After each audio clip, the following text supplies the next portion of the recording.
దేవుని బిడ్డలారా, ఎన్ని ప్రాబ్లమ్స్ ఉన్నా మనం వాటిని జయించడానికి దేవుడు మనకు సహాయం చేశాడు. హల్లెలూయా. కనుక ఈ దినం మనము ఎవరమో, దేవునిలో మనం ఏమై ఉన్నామో ఆ విషయాల్ని నేను మీతో పంచుకోవడానికి ఇష్టపడుతున్నాను. మొదటి ఆరాధనలో చూడండి, బైబిల్ గ్రంథం తెరిస్తే రోమీలకు రాసిన పత్రిక 8వ అధ్యాయం. ఈరోజు మనం ఎవరు?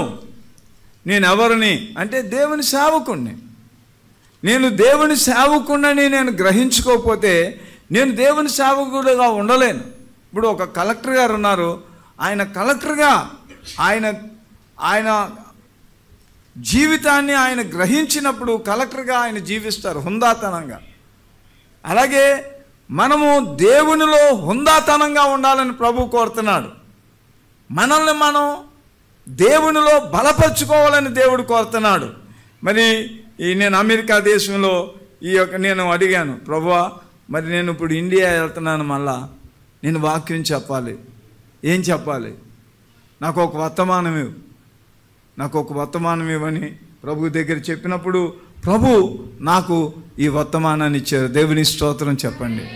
అందరూ ఒక్క నిమిషం కళ్ళు మూసుకున్నట్లయితే ప్రార్థన చేసుకుందాం. అందరూ కళ్ళు మూసుకోండి, చిన్న ప్రార్థన చేయండి. ప్రభువా నన్ను బలపరచమని అడగండి.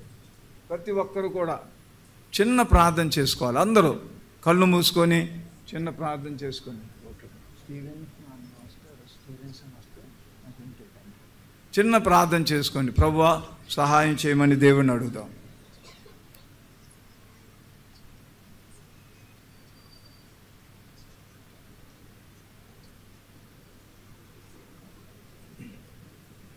నాతో మాట్లాడు ప్రభువా,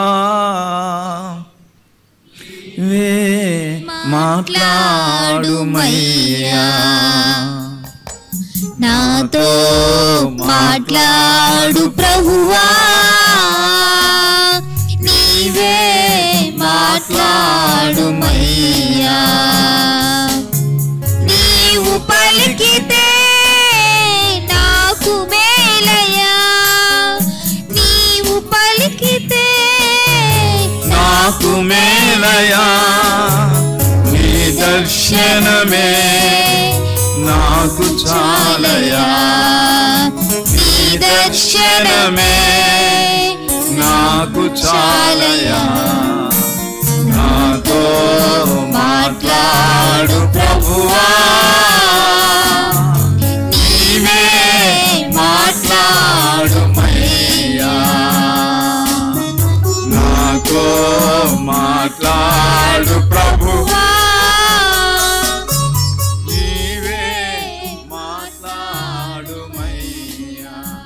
ప్రేమగల తండ్రి నీకు వందనాలు ప్రభువా. ఈ చర్చిలో ఎవరైనా కూర్చున్నారు అంటే పై హాల్లో కానీ బయట కానీ ఇక్కడ కానీ కూర్చున్నారంటే అది నీ కృప. వారు నీవు తీసుకొస్తే వచ్చిన బిడ్డలు నాయన. గనుక ఈ బిడ్డలందరూ కూడా మేలు పొందాలి, ఈ బిడ్డలందరూ కూడా ప్రోత్సహించబడాలి. చాలా పోరాటం జరుగుతుంది, చాలా నలిగిపోతున్నారు, చాలా కృంగిపోతున్నారు, చాలా వేదన పడుతున్నారు. ప్రభువా ఈ దినమే ఆ ప్రతి వేదన ప్రతి ఇంటిలో నుండి ప్రతి వ్యక్తిలో నుండి మీరు దూరం చేయండి నాయన. బిడ్డలకి నెమ్మది ఇవ్వండి, బిడ్డలకి సమాధానం ఇవ్వండి, మంచి దైవ దర్శనం ఇవ్వండి నాయన. వారి బిడ్డలు వారు కూడా చక్కగా స్థిరపడేటట్టు చేయి ప్రభువా. వారి మీద జరుగుతున్న ప్రతి దాడిని మీరు తొలగించండి ప్రభువా. యవనస్తులు చాలామంది ఉన్నారు, వారందరి మీద నీ హస్తం ఉంచండి నాయన.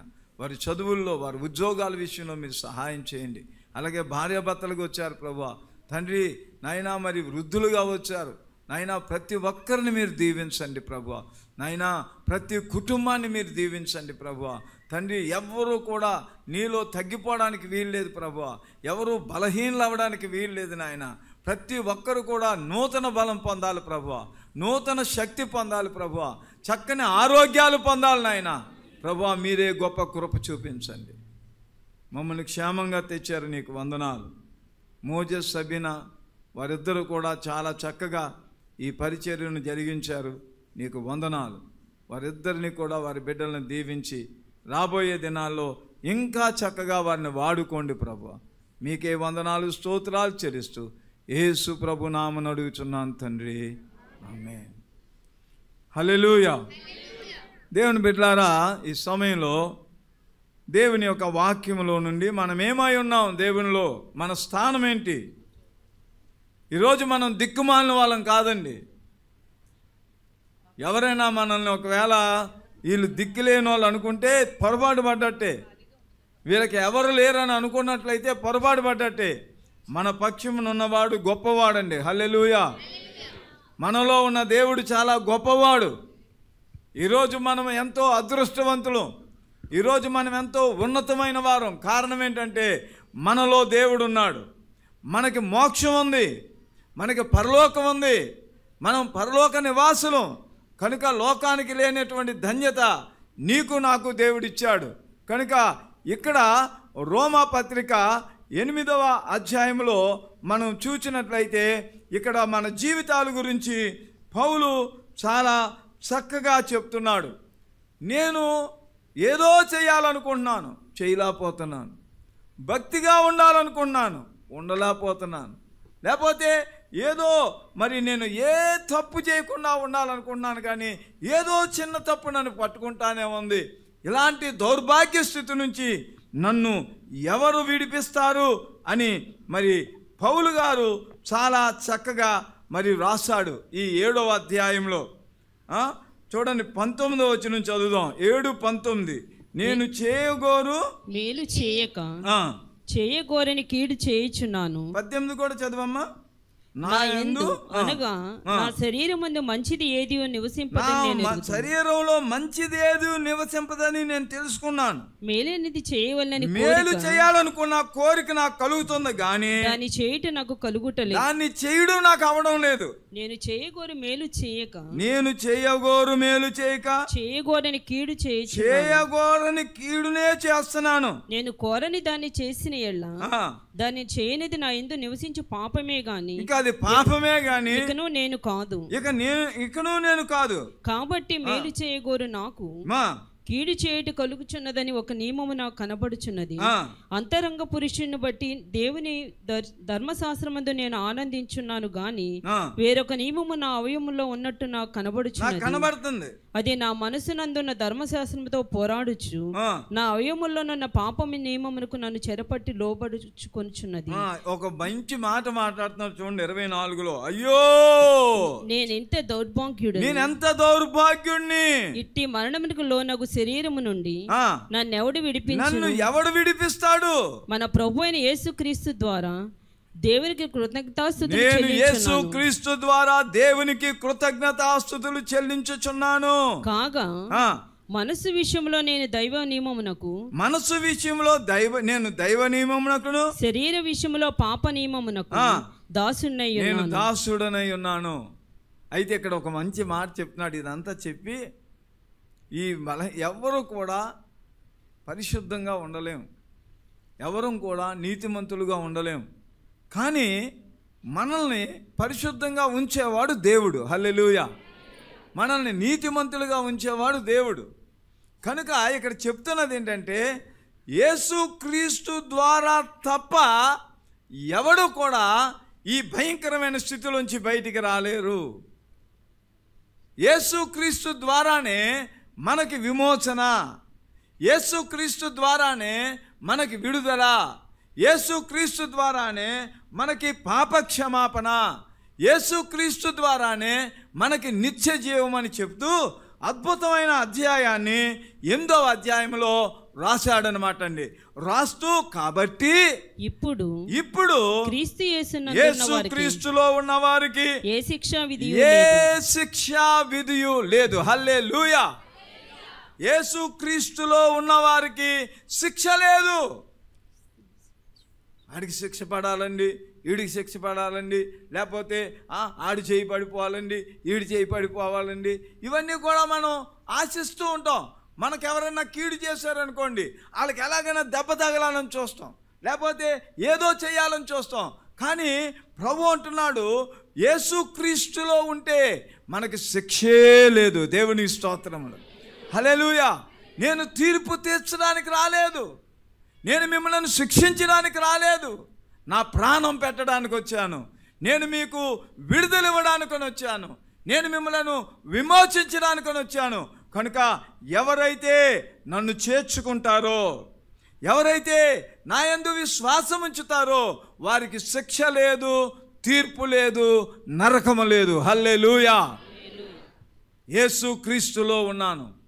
నువ్వు అలాంటోడివయ్యా, నువ్వు ఎలాంటోడివయ్యా, నువ్వు ఎంత దుర్మార్గుడివయ్యా, నువ్వు పనికిమాలినోడివయ్యా, ఎన్ని అబద్ధాలు ఆడేవయ్యా, ఎంత మోసగాడివయ్యా అని చెప్పొచ్చు. కరెక్ట్ కాదని నేను అనలేదు. మనం మోసగాలమే, మనం దొంగలమే, మనం అబద్ధికులమే. కానీ యేసు క్రీస్తులోనికి వచ్చాం గనక మన శిక్ష అంతా ఆయన అనుభవించాడు. హల్లెలూయా. నీ శిక్ష పోలేదు. నీ అబద్ధాల శిక్ష, నీ మోసాల శిక్ష, నీ దురాలోచన శిక్ష, నువ్వు చేసిన తప్పుడు పనులన్నిటికీ శిక్ష నీ మీద వేయక యేసుక్రీస్తు వచ్చి ఆయన మీద వేసుకున్నాడు. ఆయన మీద వేసుకొని మనందరికీ ఏం చేశాడంటే విమోచన, విడుదల, ఆ పాపం, ఆ యొక్క క్రయమును సిలువలో మన కొరకు అర్పించాడు. అందుకే ఆ పాట పాడతాం, సిల్వలో నాకై కార్చెను యేసు రక్తము, సిల్వలో నాకై కార్చెను యేసు రక్తము, శిలనైన నన్ను మార్చెను యేసు రక్తము, శిలనైన నన్ను మార్చెను యేసు రక్తము. అందరూ చెప్తాం, యేసు రక్తము. అందరూ ప్రభు యేసు రక్తము. హల్లెలూయా, ఆమేన్. యేసు రక్తము, ప్రభు యేసు రక్తము,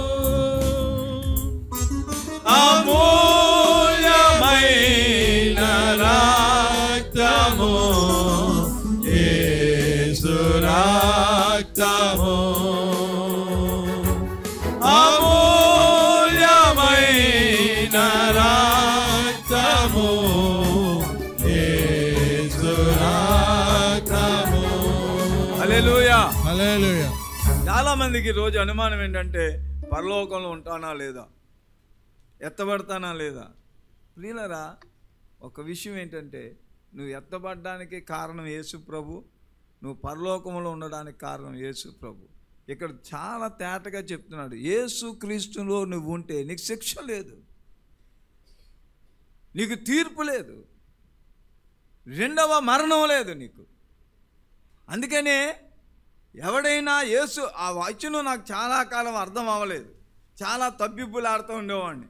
నేను సమాధుల దొడ్లో ఈ వాక్యం చదువుతూ ఉండేవాడిని, కానీ వినేవాళ్ళకి ఇబ్బందిగా ఉండేది, నాకు కూడా ఇబ్బందిగా ఉండేది. యోహాను సువార్త 11వ అధ్యాయం చూడండి. యోహాను సువార్త 11వ అధ్యాయంలో అక్కడ ఈ విధంగా రాశాడు. ఏమని రాశాడంటే, పునరుద్ధానమును జీవమును నేనే, నా యందు విశ్వాసం ఉంచువాడు. 25వ వచనం చూడండి. పునరుద్ధానము నేనే, జీవము నేనే, నా యందు విశ్వాసం ఉంచువాడు చనిపోయినను బ్రతుకు, చనిపోతే బ్రతుకుతాడు. అక్కడి వరకు బాగానే ఉంది. అయితే ఇంకా ఇక్కడ ఏముంది, బ్రతికిన మనం బ్రతికి నా యందు విశ్వాసం ఉంచు, నా యందు విశ్వాసం ఉంచు, ప్రతివాడును ఎన్నటికి చనిపోడు, ఎప్పటికీ చచ్చిపోడు, ఎప్పటికీ చచ్చిపోడు. ఒక పక్కనేమో చచ్చిపోయినోడు ఉన్నాడు అక్కడ. యేసు ప్రభు నందు విశ్వాసం ఉంచితే చచ్చిపోడు అంటున్నాను నేను. కన్ఫ్యూజన్, ఏమీ కన్ఫ్యూజన్ లేదు. వాక్యంలో ఎప్పుడు కన్ఫ్యూజన్ ఉండదు, మనమే కన్ఫ్యూజన్. ఇక్కడ చెప్పుతున్న వాక్యం ఏంటంటే, ఎవరైనా విశ్వాసం ఉంచి చచ్చిపోతే వాడు మళ్ళా బ్రతుకుతాడు. ఇప్పుడు బ్రతికి ఉన్నాం మనం. ఇప్పుడు మనం ఎవరైతే నా యందు విశ్వాసం ఉంచు ప్రతివాడు ఎప్పటికీ చనిపోడు. ఇప్పుడు మనం ఉంటుండగా ప్రభు వచ్చాడు. మనము మహిమ శరీరాలతో ప్రభు దగ్గరికి వెళ్తాం. మనకు ఇప్పుడు ఏమి లేదండి, మరణము లేదు. యేసు క్రీస్తులో ఉన్నవారికి బ్రతికినా మేలే, చనిపోయినా మేలే. కనుక మరణము మన మీద ఏమాత్రం కూడా మనల్ని కృంగదీయడానికి వీల్లేదు. రేపు చనిపోతావయ్యా అంటే ఓకే ప్రభువా, హ్యాపీ తండ్రి, నేను నీ దగ్గరికి రావడానికి సిద్ధంగా ఉన్నానని హ్యాపీగా మనం వెళ్ళిపోవాలి. దేవుని స్తోత్రాలు. అంతేగాని బెంగ పెట్టుకొని మా మనవడు ఎలాగండి, ఆయనకు నోరు లేదండి, ఆయనకు అసలు బుర్ర లేదండి, ఆ బుర్ర అంతా నేనేనండి, నేను కానీ చచ్చిపోయాను అనుకోండి, ఆయన ఎవరు చూసుకోండి, నువ్వేమీ బాధపడక, ఆయన బాగా చూసుకుంటాడు దేవుడు, ఆవిడ బాగా చూసుకుంటాడు, పిల్లలను కూడా దేవుడు బాగా చూసుకుంటాడు, మనవలను కూడా బాగా దేవుడు చూసుకుంటాడు. దేవుని పెట్టారా, మనం ఊరికనే ఏ విషయంలో కూడా కంగారు పడిపోవడానికి వీలు లేదు. ఇక్కడ దేవుడు చెప్తున్నాడు, ఎవడైనా యేసుక్రీస్తులో ఉంటే చెప్పండి ఏంటది, వాడు నూతన సృష్టి. ఇక్కడ క్రీస్తు యేసునందున్న వారికి 8వ అధ్యాయంలో రోమాపత్రికలో ఏమనుందండి, ఏ శిక్షా విధి కూడా లేదు. కనుక మనం ఎవరు, శిక్ష లేని వారం. చాలామంది అంటారు ఆడికి శిక్ష వచ్చేయాలి సార్, అతను అన్ని తప్పులు చేశాడు, శిక్ష రాకపోతే ఎలాగండి అంటే దేవుడు శిక్షిస్తాడు. మనమేమీ చేయవలసిన పని లేదు. ఇప్పుడు గ్రహం గారిని దొరని చంపేశారు. వాళ్ళు చంపేస్తే ప్రపంచ దేశాల నుంచి ప్రెస్ వారు వచ్చారు, సమాధి జరుగుతుంది. అప్పుడు స్ట్రెయిన్స్ గారు భార్యని అడిగారు, అమ్మా మరి ఇలా చంపేశారు కదా మీ ఆయన్ని, మీ 2 పిల్లల్ని, మరి నువ్వు ఏమిస్తావు, ఏంటి నీ సందేశం, ఏం చెప్తావు అంటే, నా యేసు ప్రభు క్షమించాడు, నేను కూడా వీళ్ళని క్షమిస్తున్నాను అందంటే. దేవుని స్తోత్రం చెప్పండి, హల్లెలూయా. అంతేగాని వాళ్ళని ఏదో అయిపోవాలని కోరలేదు, అది వేరే విషయం. ప్రభు చెప్తున్నాడు, మనకి శిక్ష లేదు, మనం కూడా ఎవరో శిక్షించబడాలని మనం కోరుకోకూడదు. ఒకవేళ తీర్పు తీరుస్తే దేవుడు తీరుస్తాడు, దేవుని స్తోత్రాలు. కానీ ప్రభు ఏం చెప్తున్నాడు ఇక్కడ, మనకు మాత్రం తీర్పు లేదు, నరకం లేదు. నువ్వు నమ్మాలి ఇది. నరకానికి వెళ్ళిపోతానేమో, నువ్వు నరకానికి వెళ్ళకూడదని యేసు ప్రభు వచ్చాడు. నీ పాపాలన్నీ క్షమించడానికి యేసు ప్రభు వచ్చాడు. నిన్ను నూతన సృష్టిగా చేయడానికి యేసు ప్రభు వచ్చాడు. నీ బుద్ధి మార్చడానికి యేసు ప్రభు వచ్చాడు. నీ స్వభావం మార్చడానికి యేసు ప్రభు వచ్చాడు. ఇక్కడ మనం చూస్తే మనం ఎవరమయ్యా అంటే మనము ఆత్మానుసారులు. చెప్పండి అందరూ కూడా. ఇక్కడ శరీరానుసారులు, ఆత్మానుసారులు అని ఉంది వాక్యంలో. ఇక్కడ 5వ వచనం చదువుదాం. శరీరానుసారులు శరీర విషయం మీద మనసునుంతురు, ఆత్మానుసారులు ఆత్మ విషయముల మీద మనసునుంతురు. శరీరానుసారమైన మనస్సు మరణం, అది ఆత్మానుసారమైన మనస్సు జీవమును సమాధానమును. హల్లెలూయా. ఆత్మానుసారమైన మనసు ఏంటి చెప్పండి, జీవము, సమాధానం. మనము జీవము గలవారం, సమాధానం కలిగిన వారం. ఈరోజు మనం సమాధానం కలిగి ఉండాలి. భార్యాభర్తలు సమాధానం కలిగి ఉండాలి, తల్లి బిడ్డలు సమాధానం కలిగి ఉండాలి. దేవుని బిడ్డలారా, మనము మన కుటుంబాలు సమాధానం కలిగి ఉండాలి. మన దేవుని పేరు సమాధానాధిపతి, సమాధానానికి అధిపతి. Is the prince of peace. సమాధానానికి అధిపతి, రాజు ఆయనే. ఈరోజు మనము సమాధానం కలిగిన వారమై ఉండాలి. ప్రభువా, నీ సమాధానము నన్ను ఏలనిమ్మని అడగాలి. చూడండి, కొలస్సీయులకు రాసిన పత్రిక అక్కడ 5వ అధ్యాయంలో మనం చూసినట్లయితే అక్కడ ఏముంటుందంటే, యేసు క్రీస్తు అనుగ్రహించు సమాధానము మిమ్ములను ఏలనీయుడి. 3వ అధ్యాయం అనుకున్నాను, 3వ అధ్యాయము 15వ వచనం, 3:15 చదవండి. క్రీస్తు అనుగ్రహించు సమాధానము మీ హృదయములో ఏలిచుండనీయుడి. ఇదివరకే మీరొక్క శరీరంగా పిలువబడితే. కనుక అందరు చెప్పండి, క్రీస్తు అనుగ్రహించు. చెప్పాలి గట్టిగా, క్రీస్తు అనుగ్రహించు సమాధానము మీ హృదయములలో ఏలుచుండనీయుడి. హల్లెలూయా. మనము సమాధానం కలిగిన వారం. చాలామంది ఏమండి మీరు మిమ్మల్ని ఎంత బాధ పెడుతున్నారు, మిమ్మల్ని ఎంత కష్టపెడుతున్నారు, ఉద్యోగంలో నలిపేస్తున్నారు, మీ చుట్టాలందరూ నలిపేస్తున్నారు. అవునండి నిజమే. కానీ మీరు ఏంటండి అంత నెమ్మదిగా ఉంటారు, మీరు ఎందుకండి అంత సంతోషంగా ఉంటారు? నిజమే. కారణం ఏంటంటే దేవుడు అనుగ్రహించే సమాధానం అది. దేవునికి గట్టిగా స్తోత్రం చెప్పండి. హల్లెలూయా. క్రీస్తు శాంతిని మనకి దేవుడు ఇవ్వడానికి వచ్చాడు. లోకం ఇచ్చే శాంతి కాదది. క్రీస్తు అనుగ్రహించే శాంతిని ప్రభు మనకి ఇవ్వడానికి వచ్చాడు. ఆయన దేవుడు చెప్తున్నాడు, ఎవరైనా క్రీస్తులో ఉన్నట్లయితే వారు ఎవరయ్యా అంటే వారు ఆత్మానుసారులు, వారు జీవమును సమాధానము కలిగిన వారు. ఈరోజు మనం జీవం కలిగిన వారు. ఈరోజు మన మాటలో జీవం ఉంది, ఈరోజు మన పాటలో జీవం ఉంది, ఈరోజు మన సాక్ష్యంలో జీవం ఉంది. మనం చచ్చిన వారం కాదండి. చప్పట్లు కొట్టి గట్టిగా దేవుని స్తోత్రం చెప్పండి. హల్లెలూయా, హల్లెలూయా. మనం జీవం గలవారం. జీవం గల మాటలు, జీవం గల మాటలండి. ఈరోజు నీ సాక్ష్యంలో జీవం ఉంటుంది, నీ పాటలో జీవం ఉంటుంది, నీ మాటల్లో జీవం ఉంటుంది. తెలుసా, ఒకసారి నేను ఒక పెద్ద ప్రోగ్రాంకి వెళ్ళాను. వాళ్ళెవరో నాకు తెలియదు, చుట్టాలనుకోండి. ఆ సంఘస్థులకి నేను తెలీదు, ఆ పాస్టర్ గారికి నేను తెలీదు, అందరికీ. అయితే నేను మామూలుగా అక్కడ కూర్చున్నాను, బంధుత్వం మీద వెళ్ళాను. అప్పుడు ఎవరో చెప్పారు, ఏమండి ఆయన కూడా పాస్టర్ గారండి, ఆయనకి ఏదైనా చిన్న ప్రార్థన ఇవ్వండి అని ఎవరో చెప్పారు. చెప్తే మొత్తానికి నాకు ప్రార్థన ఇచ్చారు. ప్రార్థన చేశాను. ప్రార్థన చేసిన తర్వాత అది గృహప్రవేశం. ప్రార్థన చేసిన తర్వాత కూర్చున్నాను. కూర్చున్న తర్వాత ప్రోగ్రాం అయిపోయింది.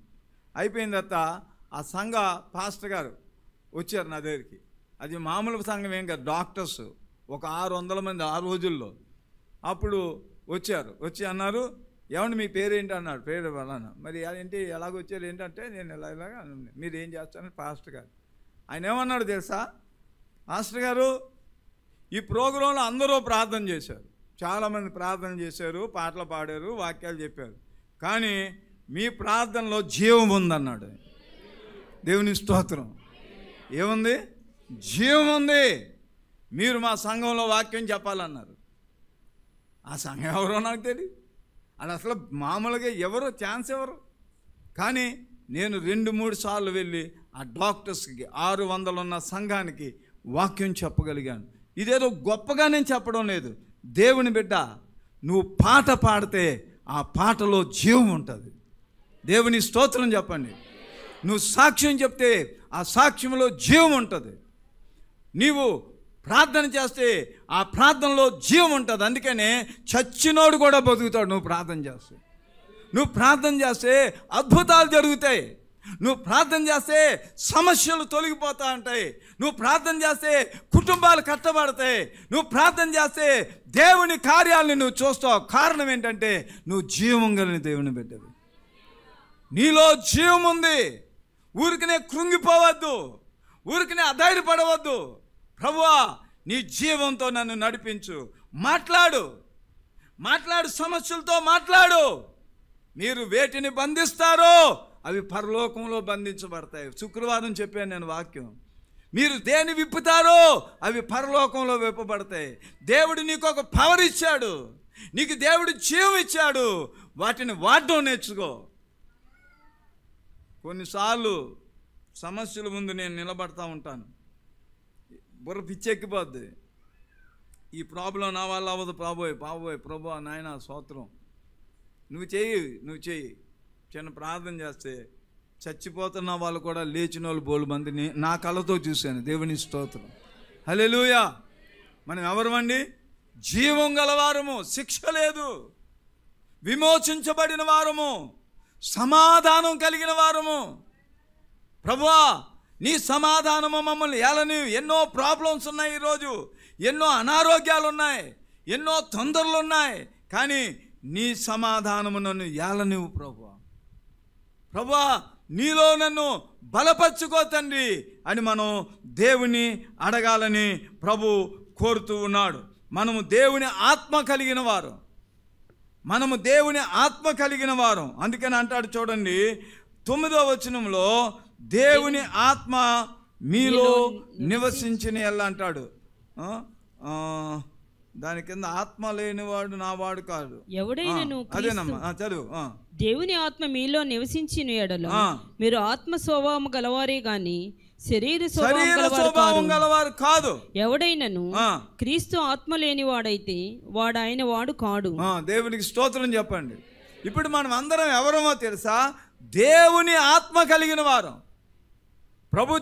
పౌలు చాలా తేటగా చెప్పాడు, మీలో ఉన్నవాడు లోకములో ఉన్నవానికంటే గొప్పవాడు.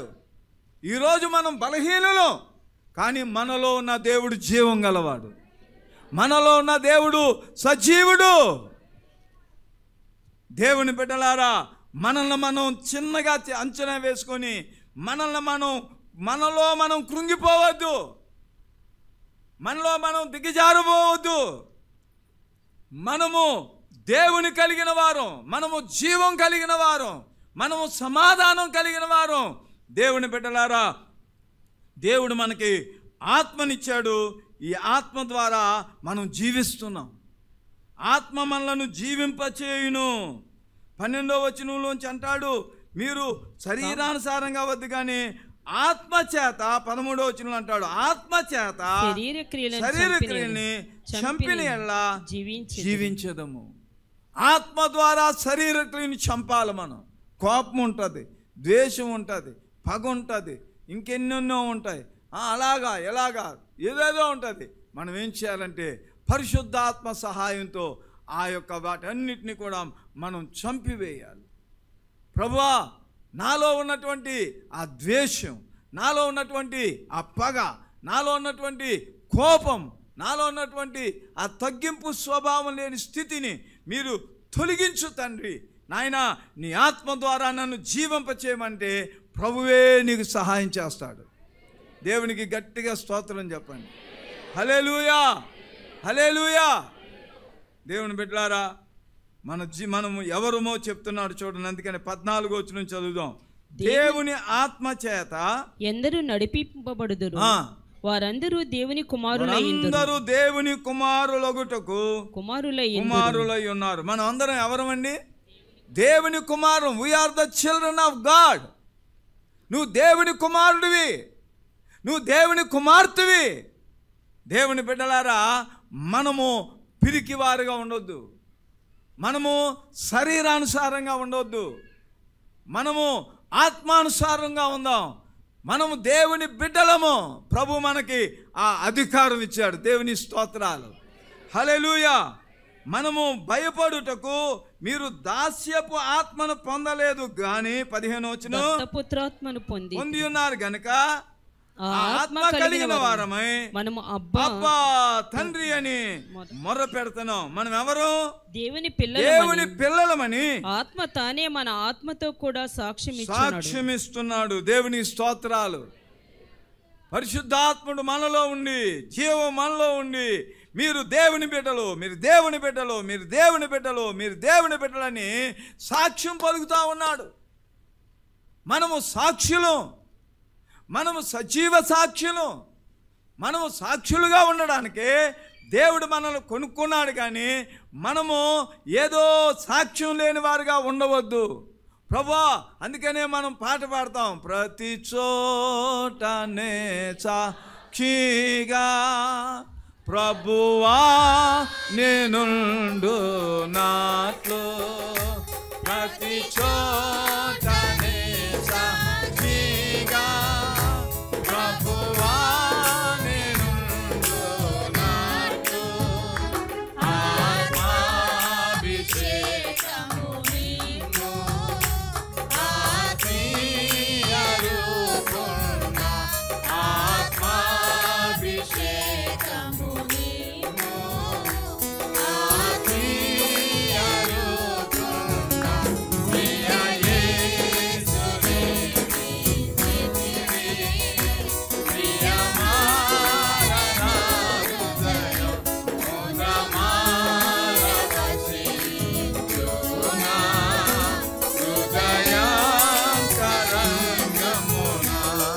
హల్లెలూయా. మనం సాక్షులు, మనం జీవం గలవారు, మనం దేవుని ఆత్మ కలిగిన వారు. ఇంకా అంటాడు 15వ వచనంలో, మనం పిల్లలమైతే వారసులం. ఎవరమండి మనం?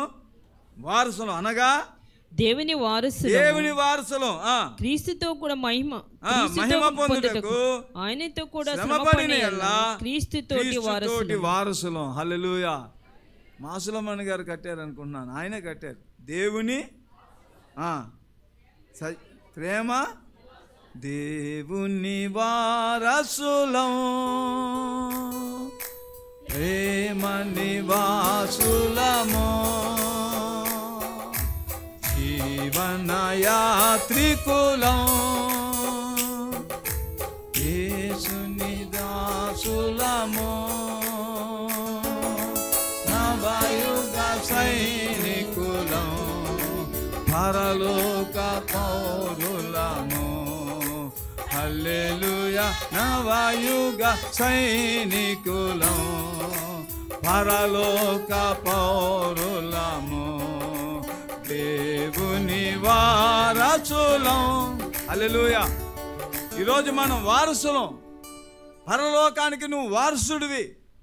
దేవుని యొక్క కార్యాలకి, దేవుని యొక్క సంఘములో దేవుని బిడ్డగా జీవించడానికి నీకు దేవుడిచ్చిన వారసత్వం అది, దేవుడిచ్చిన హక్కు అది. నువ్వు దేవుని కుమార్తెవి, నువ్వు దేవుని కుమారుడివి. ప్రియులారా, మనం ఏదో అనుకున్నాం, నా బతికి ఎంతండి, నా జీవితం ఎంతండి, నేనెంత. నిజమే, మనం తక్కువే, మనం ఎంతండి.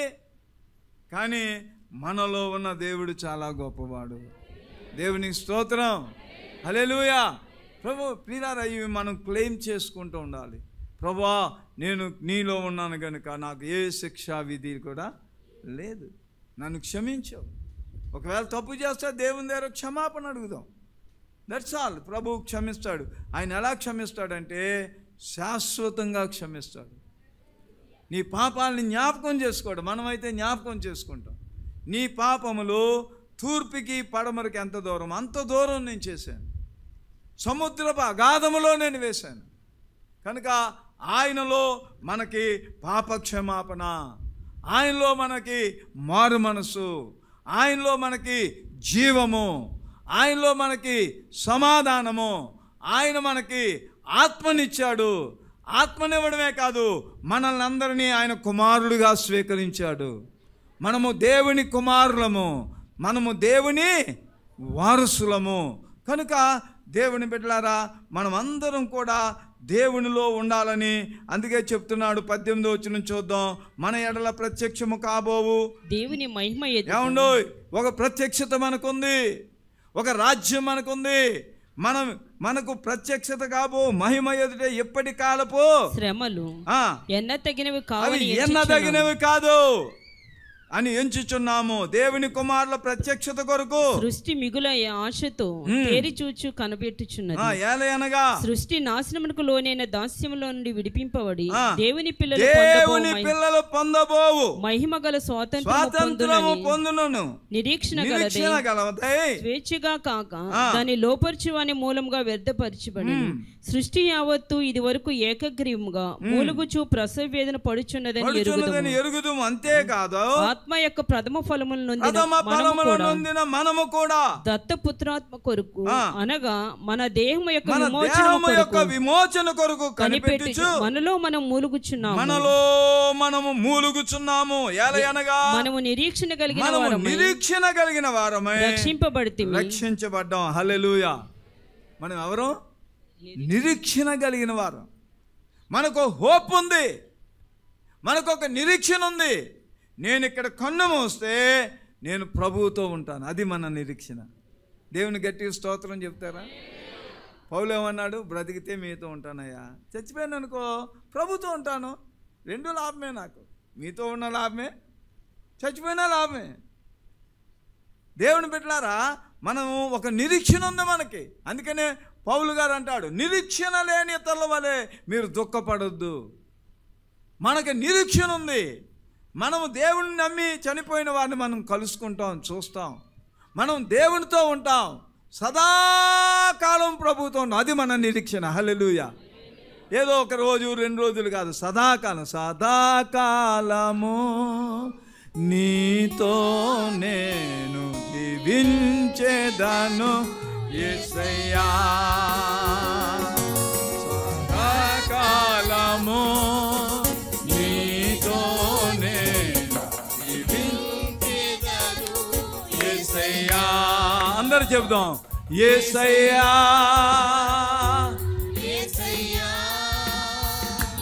యేసయ్యా యేసయ్యా. అందరూ యేసయ్యా యేసయ్యా యేసయ్యా యేసయ్యా. సదాకాలము నీతో నేను జీవించేదను యేసయ్యా. హల్లెలూయా.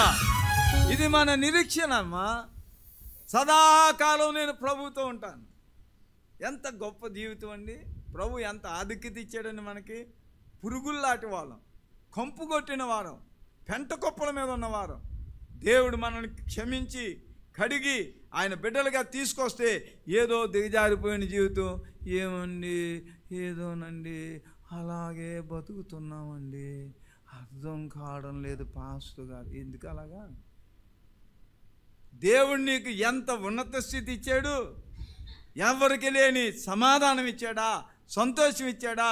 ఓ నిద్రపోతే గురకలు పెడుతున్నావా? ఎంత గొప్ప విషయం అమ్మా. నిద్ర పట్టే సస్తున్నారు. దేవుని స్తోత్రం. ఇక్కడ ఇలాగ ఒక షెడ్ ఉండేది. ఆ షెడ్ ఏమో తారట్లు. ఆ తారట్లలో నుంచి వర్షం వస్తే కారిపోతూ ఉండేది. ఒక ఆయన వచ్చాడు, నా పాస్టమ్మ గారు ఊరు నుంచి వచ్చి పడుకున్నాడు. పడుకుంటే వర్షం వచ్చేసింది. వర్షం వచ్చేస్తే ఆ నీళ్ళన్నీ ఆయన మీద పడిపోతున్నాయి. అంత నీరు పడిపోతున్నా నిద్ర అవుతున్నాడు. నేను అన్నాను, సచ్చాడా బతికాడా? ఏంటి అతని పేరేంటి? మారియా లావయ్య. వెళ్ళి కొట్టి లావయ్య లావయ్య లావయ్య అంటే లేచి నా వైపు చూస్తున్నాడు హాయిగా. నేను అనుకున్నాను, ఎంత నిద్ర ఇచ్చాడు నీకు. ఆ నిద్ర లేకేసేస్తున్నారు రా బాబు. దేవుని బిడ్డలారా, మనం ప్రభువుని కలిగిన వారం దిక్కుమాలిన వారం కాదండి. మనము ఎవరో ఏదో అంటే ఏమీ అయిపోవండి. ఎవరో మనల్ని దిక్కుమాలినోళ్ళలాగా చూస్తే మనమేమి దిక్కుమాలినోళ్ళం కాదండి. వాళ్ళు ఏదో అనవచ్చు, మనం దేవుడు నమ్ముకున్నాం కనుక ఏదో చులకనగా మాట్లాడనివ్వండి, తప్పు లేదు. కానీ మన పౌరస్థితి పరలోకంలో ఉంది. మనం ప్రభువుతో ఉండేవారం. దేవుని బిడ్డలారా, సదాకాలం మనం ప్రభువుతో ఉంటాం కనుక ఇక్కడ మన పౌరస్థితి పరలోకములో ఉన్నదని మనం తెలుసుకోవాలి. ఇంకా కిందకు వచ్చినప్పుడు అంటాడు, 26వ వచనంలో అంటాడు, అటువలే ఆత్మ మన బలహీనతను చూచి సహాయం చేయుచున్నాడు. ఎలాగా? మనము యుక్తంగా ఎలాగో ప్రార్థన చేయాలి మనకు తెలియదు కానీ ఉచ్చరింప సఖ్యము కాని మూలుగులతో ఆ ఆత్మ తానే మన పక్షంగా విజ్ఞాపన చేస్తున్నాడు. మనం ఎవరో తెలుసా అండి? విజ్ఞాపన చేసే విజ్ఞాపన కర్తలం. దేవునికి స్తోత్రాలు. మనం ప్రార్థనాపరులం. ప్రార్థన చేయాలి. మనం ప్రార్థనాపరులం. ప్రార్థన చేయడానికే ప్రభు పెట్టాడు. ఎవరికైనా రోగం వస్తే ప్రార్థన చేయి. ఎవరికైనా శ్రమ సమస్య వస్తే ప్రార్థన చేయి. నీ పిల్లల కొరకు ప్రార్థన చేయి. నీ ఆరోగ్యం కొరకు ప్రార్థన చేయి. నీ సమస్యల కొరకు ప్రార్థన చేయి. మంచి ప్రభుత్వం కొరకు ప్రార్థన చేయి.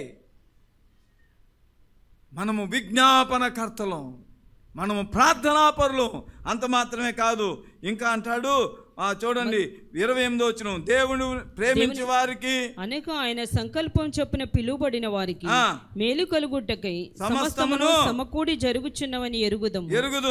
ఎందుకనగా తన కుమారుడు అనేక సహోదరుల్లో జ్యేష్ఠుడగునట్లు దేవుడు ఎవరిని ముందుగా ఎరుగెను, వారు తన కుమారుని స్వారూప్యము గలవారవుటకు వారిని ముందుగా నిర్ణయించింది. మరియు ఎవరిని ముందుగా నిర్ణయించాడో వారిని పిలిచాడు. ఎవరిని పిలిచాడో వారిని నీతిమంతులుగా చేశాడు. ఎవరిని నీతిమంతులుగా చేశాడో వారిని మహిమపరిచాడు. దేవుని స్తోత్రం. మనం ఎవరో తెలుసా అండి? నీతిమంతులము. చెప్పండి అందరూ చేతుల పైకెత్తి గట్టి స్తోత్రం చెప్పండి. హల్లెలూయా. మనం నీతిమంతులం. నీతిగా జీవిద్దాం. మనకి దేవుడు నిరీక్షణ ఇచ్చాడు, నిరీక్షణతో జీవిద్దాం. మనకి దేవుడు సమాధానం ఇచ్చాడు, సమాధానంతో జీవిద్దాం. మనము జీవం గలవారం, జీవంతో మనం జీవిద్దాం. దేవుని బిడ్డలారా, ఇక్కడ మనం చూసినట్లయితే ఆ కిందకు వచ్చినప్పుడు అంటాడు, ఇట్లుండగా ఏమందము, దేవుడు మన పక్షమునుండగా మనకు విరోధి ఎవడు? దేవునికి స్తోత్రం చెప్పండి. ఎవరున్నారు మన పక్షంగా? దేవుడు ఉన్నాడు. కనుక విరోధి ఎవడు? నీకు విరోధి? దేవుడు నీ పక్షంగా ఉన్నాడు. అందుకనే దేవుడు ఎన్నో అద్భుతాలు మన జీవితంలో చేసి మనము దేవుని బిడ్డలమని ఆయన రుజువు చేశాడు. దేవుని స్తోత్రం. మన నీతిని మనం రుజువు చేసుకోలేం. 10 మంది దొంగోడు అంటే నేను దొంగని అవుతాను, కానీ నా దొంగతనం మరలా దేవుడే రుజువు చేయాలి. దేవుని స్తోత్రం. నేను దొంగతనం చేయలేదని దేవుని స్తోత్రం చెప్పండి. ఈరోజు మనుషులు ఏదేదో మన మీద మాట్లాడవచ్చు, కానీ ప్రభువు నిన్నెప్పుడు విడిచిపెట్టడు. దేవుడు నిన్ను నీతిమంతుడిగా నిలబెట్టుకుంటాడంతే. దేవునికి ఒకసారి గట్టిగా స్తోత్రం చెప్పండి. దేవుని చెప్పండి, స్తోత్రం చెప్పండి. కనుక దేవుని బిడ్డలారా, దేవుడు మన పక్షంగా ఉన్నాడు. దేవుడు మన పక్షంగా లేకపోతే ఎప్పుడో నలిపెద్దురండి, ఎప్పుడో లేపెద్దురండి, ఎప్పుడో మనల్ని ఏదో చేసేద్దురండి. దేవుడు మన పక్షంగా ఉన్నాడు.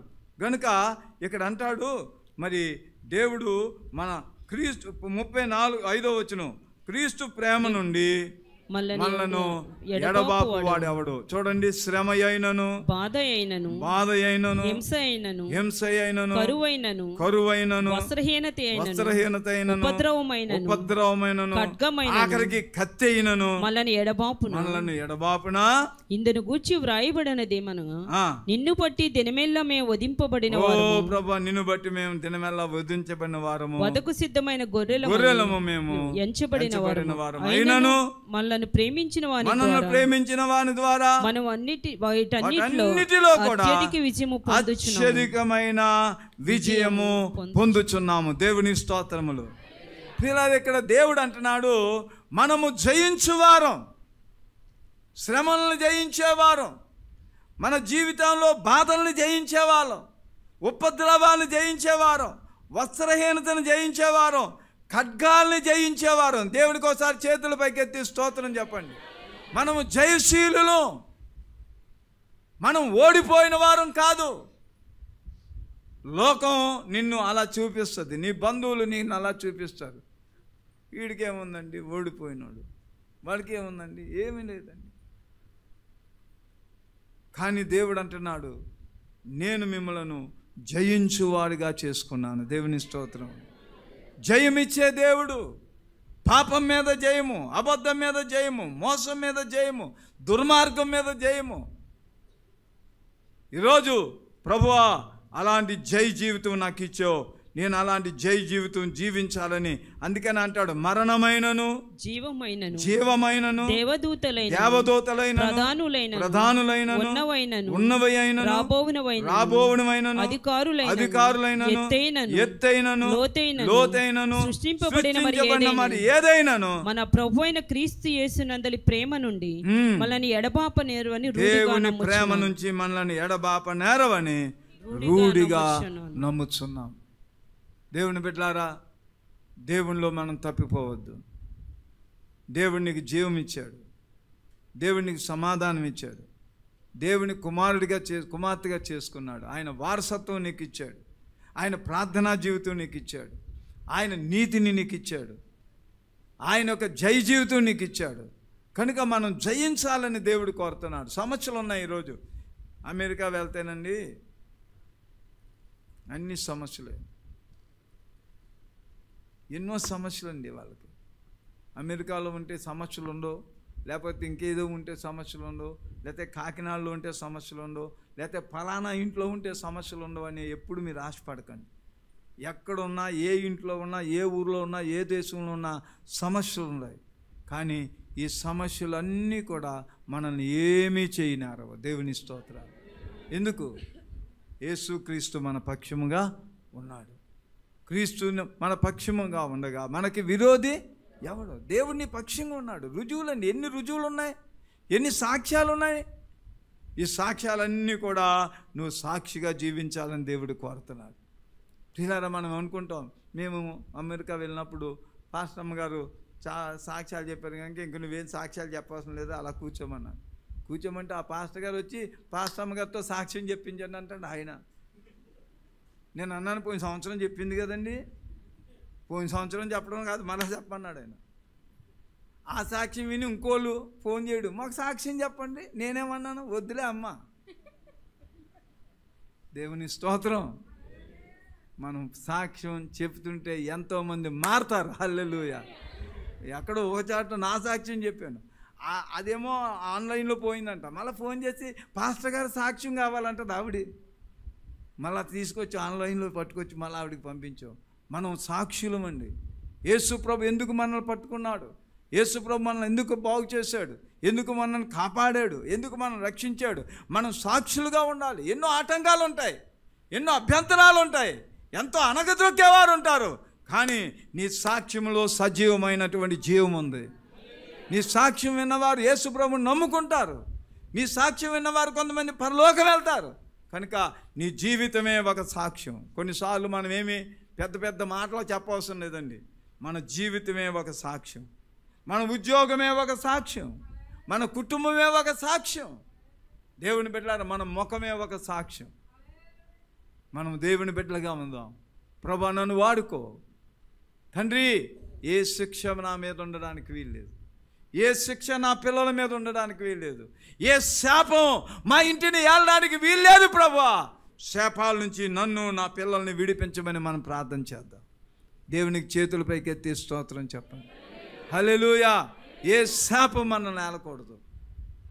దేవా నన్ను బలపరచు, నేను నీ బిడ్డని, నీ ఆత్మ కలిగిన వాడిని, నీ జీవం కలిగిన వాడిని, నీ సమాధానం కలిగిన వాడిని, నేను నీ నీతిని కలిగిన వాడిని, నేను ప్రార్థనాపరుణ్ణి. ప్రభువా నాయన, శ్రమ, దుఃఖము, ఎడబాటు, ఉపద్రవాలు ఏవి నన్ను ఏమీ చేయలేవు ప్రభువా.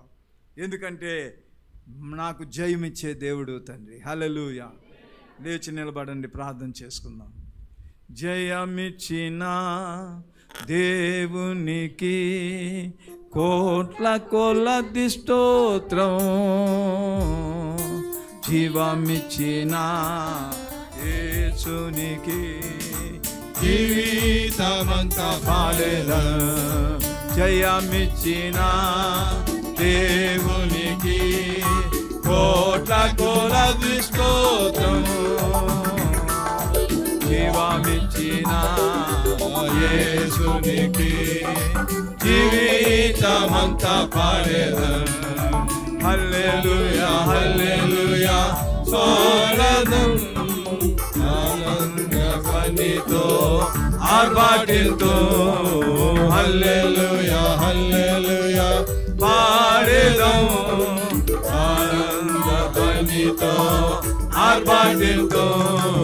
జయమిచ్చిన దేవునికి కోట్ల కొలది స్తోత్రం, జీవమిచ్చిన యేసునికి జీవితమంతా పాడేదం, జీవితమంతా పాడేదం, జీవితమంతా పాడేదం. ప్రార్థన చేసుకుందాం. అందరూ కళ్ళు మూసుకోండి. అమ్మా, దేవుని మందిరానికి వచ్చావు అయ్యా, దేవుని సన్నిధితో వెళ్ళాలని నేను కోరుతున్నాను. దేవుని బలముతో నువ్వు వెళ్ళాలి, దేవుని అభిషేకంతో నువ్వు వెళ్ళాలి, జై జీవితం పొందుకొని నువ్వు వెళ్ళాలి, సమాధాన హృదయంతో నువ్వు వెళ్ళాలి.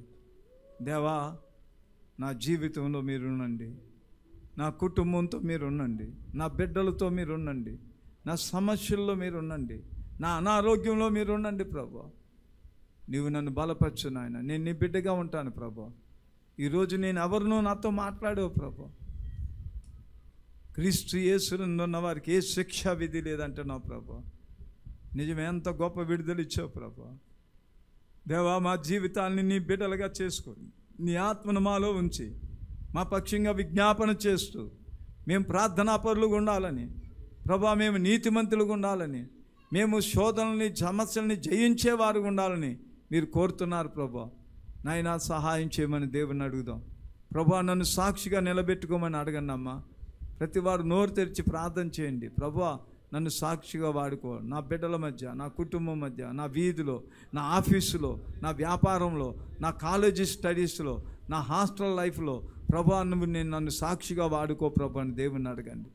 తప్పకుండా దేవుడు కార్యం చేస్తాడు. ప్రేమగల మా తండ్రి, దేవా నీకు స్తోత్రాలు ప్రభా. మేము బలహీనులు, మేము ఎంత బలహీనమో పౌలు చెప్పాడు నాయన. మేలు చేద్దాం అనుకుంటాం, కీడు చేస్తాం ప్రభా. మంచి చేద్దాం అనుకొని నాయన కీడు తప్పు పని చేస్తూ ఉంటాం ప్రభా. కానీ నువ్వు మమ్మల్ని విడిపించావు, మా కొరకు రక్తం కార్చావు, మా శిక్ష అంతా నీ మీద వేసుకున్నావు.